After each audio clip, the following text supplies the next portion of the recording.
This channel does not promote any violent, harmful, or illegal activities. All content provided by this channel is meant for an educational purpose only. মেয়াদকালে তৃতীয় বর্ষপূর্তিতে তিনটে লক্ষ্যমাত্রা রাজ্যপালের। হিংসামুক্ত, দুর্নীতিমুক্ত ও উন্নত বাংলা তৈরি তার লক্ষ্য, মন্তব্য সিভি আনন্দ বোসের। মানুষের সহযোগিতা নিয়ে লক্ষ্যে সফল হবেন আত্মবিশ্বাসী রাজ্যপাল। By the grace of God and the cooperation of the people, I think I have been able to exceed my target.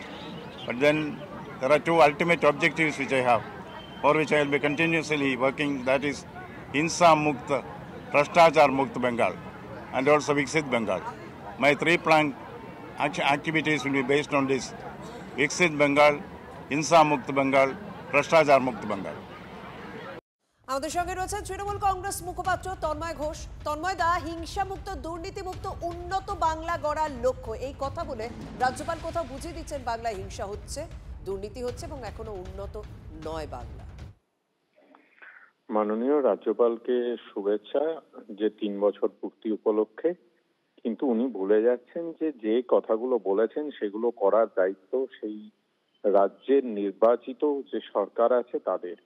ওনাদের কাজ হচ্ছে যুক্তরাষ্ট্রীয় পরিকাঠামো মেনে কেন্দ্রের সঙ্গে রাজ্যের সংযুক্তিকরণ।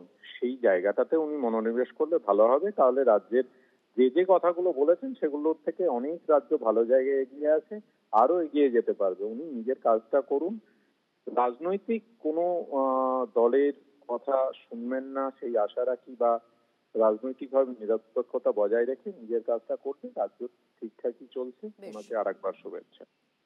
ধন্যবাদ।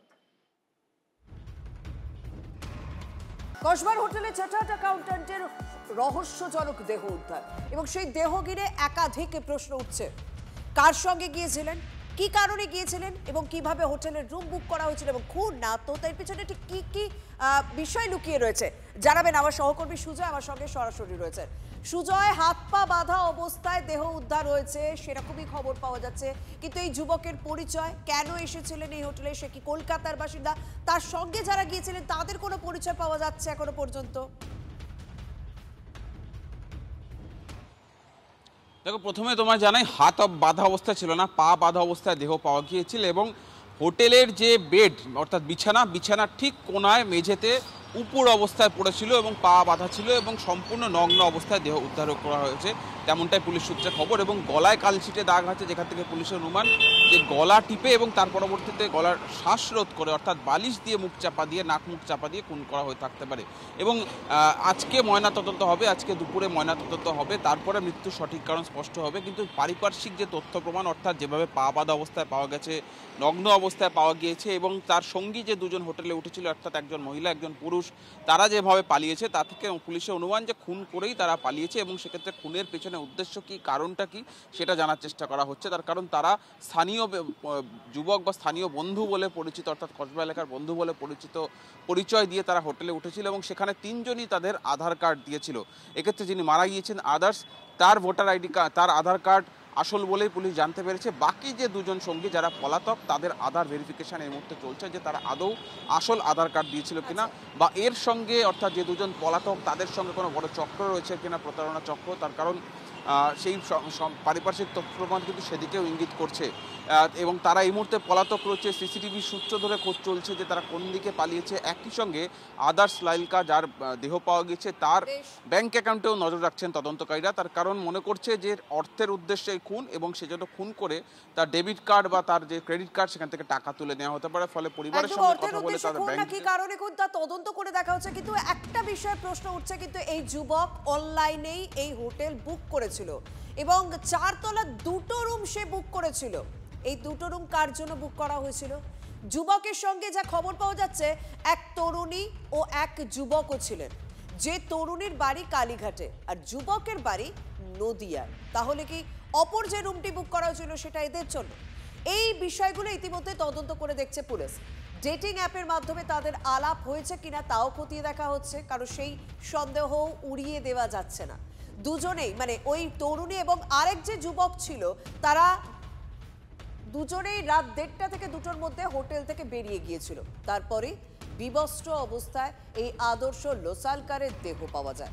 মোবাইল বা ওয়ালেট কিছুই পাওয়া যায়নি এই আদর্শের। হোটেলের 2 কর্মীকে জিজ্ঞাসাবাদ করছেন তদন্তকারীরা।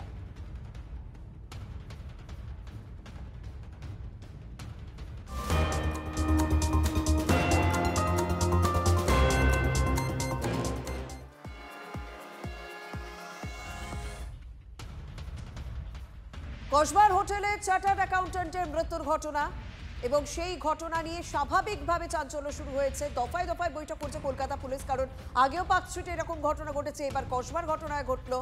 গতকালের পর আজ ফের পর্যালোচনা বৈঠক পুলিশের, কিভাবে সতর্ক থাকতে হবে তার জন্য গাইডলাইন দেওয়া হবে হোটেল মালিকদের। মন্তব্য কলকাতা পুলিশ কমিশনার মনোজ বর্মার। এটা গতকাল কাসবাতে যেটা হচ্ছে সেকেন্ড ইনসিডেন্ট হয়েছে। এর আগে পার্ক স্ট্রিটে যেটা হলো সেটা তদন্ত করে পুলিশ যারা ইনভলভ ছিল 2 জন উড়িষ্যা থেকে ওদেরকে অ্যারেস্ট করেছিল। এটা এখনও তদন্ত হচ্ছে। আমরা আশা করছি যারা ইনভলভ আছে ওরা ধরা পড়বে। মেন যেটা আছে যাতে এটা ফার্দার কীভাবে প্রিভেন্ট করা যায় সেটা আমরা গতকালও আমরা রিভিউ করেছি, আজকে আবার আমরা বসবো। অ্যান্ড হোটেল ওনার্স যারা আছে ওদেরকে কীভাবে আমরা সতর্ক থাকার জন্য বলবো সেটা আমরা আজকে গাইডলাইন তৈরি করে জানিয়ে দেব, যাতে এটা ফার্দার না ঘটে আর প্রিভেন্ট করে।